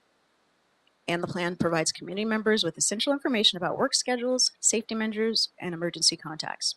After completion, all oil and gas operation hazards will be removed from the site. So that's the latest website update, but they continue to update it as things occur. And one question has, the project is forecast to complete sometime in April of 2026. We know there have been a lot of changes at the federal government, and so it's unclear during this times if the funding will remain the same at the federal level, but there is support for the idea of using other state funding to complete the project if necessary. And the way the funding works is that once funds have been expended, the invoice goes to the federal government and there will be a reimbursement. We're not sure if that process is going to happen right now. Last talking with CalGEM, they weren't sure either because there's just a lot of changes happening at the federal government. Other work that I'm involved in is the Baldwin Hills Health Assessment Environmental Justice Study. This is important because there's a lot of concerns about people living near drill sites and what those health effects are. The LA County Public Health Department worked with a UCLA research team to do some data collection and gathering. There are city residents in Village Green, which are very close to the Englewood oil field and their locations. And the results actually came out in October of 2024. And so the idea was to look at basically, it's currently it's a PowerPoint report, and the actual written report is on its way. But the study focused on birth incomes, blood pressure, and lung function, and it was for people who lived within 1.5 miles of the Inglewood oil field. The summary of the findings is that communities living within 1.5 miles of the oil field have slightly worse birth outcomes than LA County as a whole. Among residents living within half a mile of the oil field, living downwind was associated with a higher likelihood of preterm birth, and the association was unlikely due to be chance. This association was not explained by other risk factors like age, prenatal care, or the amount of traffic near a person's home. The researchers at UCLA saw no evidence that living near or downwind of the oil field was associated with reduced fetal growth. The next area they looked at was the biometric measures. So that was the lung function as well as blood pressure. After adjustments, living downwind was associated with an increased likelihood of high blood pressure. Lung function was lower among participants living closer to the oil field and lower in the downwind direction. And after accounting for other factors, living downwind of the oil field was associated with better FVC, which is forced vital capacity, or the amount of air that can be forcibly exhaled from your lungs after taking the deepest breath possible. Summary of findings for the health survey was that after controlling demographics, health and environmental factors, reported sore throat and headache were no different between participants living across different distances to the oil field. After controlling demographics, health and environmental factors reported high cholesterol and a rate of cancer were no more different among participants living across different distances to the oil field. The conclusions included that our analysis suggests, and this is again the UCLA researchers, the oil field may have increased the risk of preterm birth among residents living nearby and downwind. And UCLA researchers have limited evidence to suggest that residents near the oil fields is associated with increased blood pressure and better lung function. They also stated that they did not have sufficient evidence to suggest residents near the oil field increased the risk of cancer or high cholesterol. The recommendations included programs to support pregnant people could benefit the community given the higher rates of adverse outcomes compared to LA County as a whole, and suggested evidence of an adverse effect on the oil field on preterm birth. The risk for developing cancer is complicated, and causes of cancer in a single community are difficult to detect. Future research would be best conducted in a larger population, i.e. in regions or the entirety of the state. Future studies to measure contaminants in people's bodies or biomonitoring could help clarify whether people are being exposed to specific pollutants associated with oil drilling. And again, so far only the PowerPoint is out, but soon the entirety of the report by the UCLA research team will be finished and posted by LA County Public Health. Another program that we are involved with is SNAPS, or the Study of Neighborhood Air near Petroleum Sources. And monitoring began in June of 2023, again near the Inglewood oil field, but there are quarterly updates, real-time streaming on website, and periodic mobile monitoring. At the last update meeting in January, so far they said they've measured thousands of pollutants and not found any that will be a harmful cause or cause acute effects. More analysis of cumulative effects is on its way to come. And a reason for being part of this is that there was some plan to have this program. It's done by the state's Air Resources Board.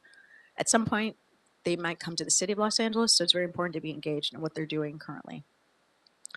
Another project is AB 617, and this was done to look at pollution impacts in environmental justice communities. Again, that includes Wilmington, Carson, West Long Beach, and South LA, and those are the ones I'm involved in specifically due to oil-related issues.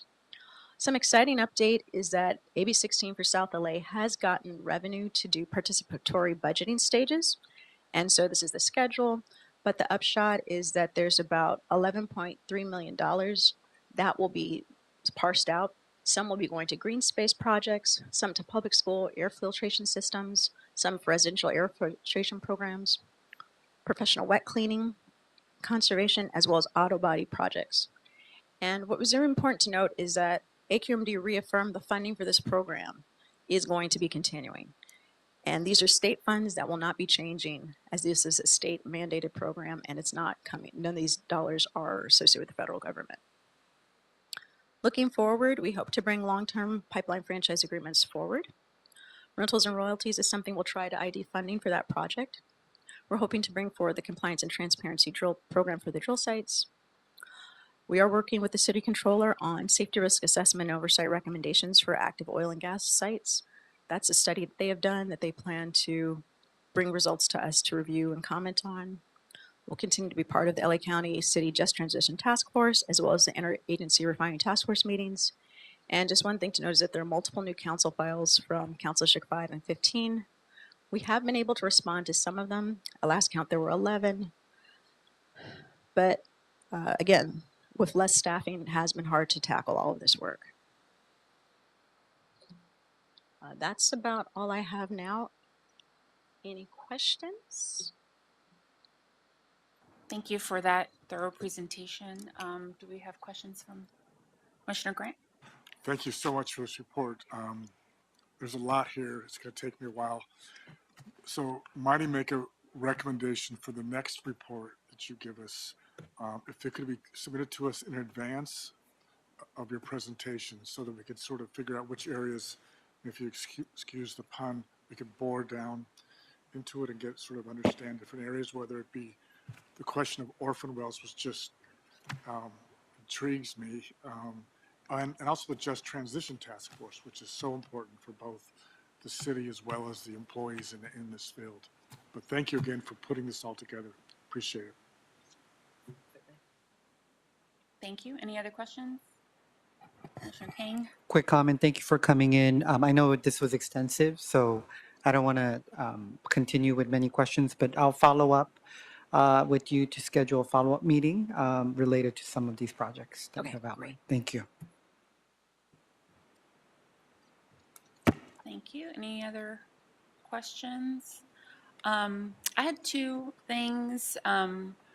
One is, I know you mentioned the ongoing challenges with the amortization study. Obviously, this is a huge, I think you listed it as the first #1 priority for the office. So I know that you've been working steadily toward that effort, and it's a complicated thing with consultants and such. Do you have a KPI for how you measure progress toward completing the study? In other words, do you have sort of metrics that you're following, whether that's timelines or how are you measuring progress toward that goal?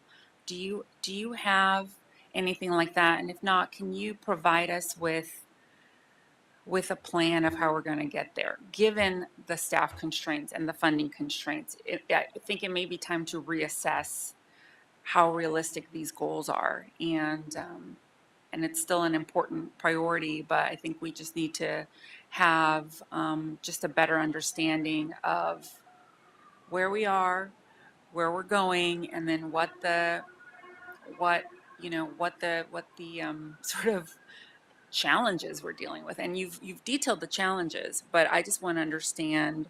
I just know that we've put forth goals for completion, but I'm questioning whether those are realistic. So I think a reassessment of that may be in order. And then my second thing, you mentioned that, and I think it's a good recommendation of your plan to recommend fines to franchisees who failed to pay. And I wanted to ask you, do you have a plan on when you would be bringing those recommendations to the board? Do you have a timeline on when you would like to bring those to the board? We have been tracking, so thank you for those questions. First, for amortization, we did have a schedule that was set, and we were hoping to have everything completed by the end of last year, so December. There has been some delays, so we are wrapping up the final reports now. So far, we have all the data, but a lot of it is the back and forth on making sure, again, this is complicated enough. The technical analysis that went into those reports, statistics, geology, like all the skills that you need to understand these reports. We're trying to provide primers and things so that people can actually get through these reports and do those. So that's the part that's happening. We are hoping to have some more progress, hopefully March of that. So we've been working steadily, as you mentioned, thank you, and we are trying to get that done, but we're thinking March or so. So we have the latest reports, but again, it's just, again, making it more intelligible to the average reader, which is a lot of work. As for the franchisees, we have been tracking compliance. And so there is a question of the best way to move forward because we had gone through the process of making notifications. There's a timeline set out of day one at this date, first notice of violation, second and third. So we got to the third level. And so if the board wishes to take that up and issue, the third level is when the fines would actually come into play. It's a question, maybe this is a question for city attorney. These operators have been notified the first time there was a notice. This amount of time has passed. Do we restart the process? Do we say, well, this is the third, and now you are clearly in violation of the third, and now we want to do this, or do we put everyone on record, restart the clock? That's a question we might want to work out with city attorney in terms of compliance. But we know the numbers right now, so if we want to come anytime within the next month, we could do that. Okay, well, I know I, for one, would like to see that. I know that this is not an action item, so I can't make a motion, but I think I speak for my colleagues that we certainly would appreciate recommendations from your office, and I'm sure you'll do all the proper consulting with city attorney, et cetera, but that would be appreciated. Okay, great. Okay, if that's no further questions, thank you so much, Erica. Do we have any public comment on this one, or?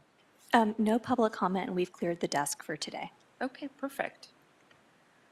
All right, so it is 12:04, and that concludes today's meeting. So we are adjourned. Thank you.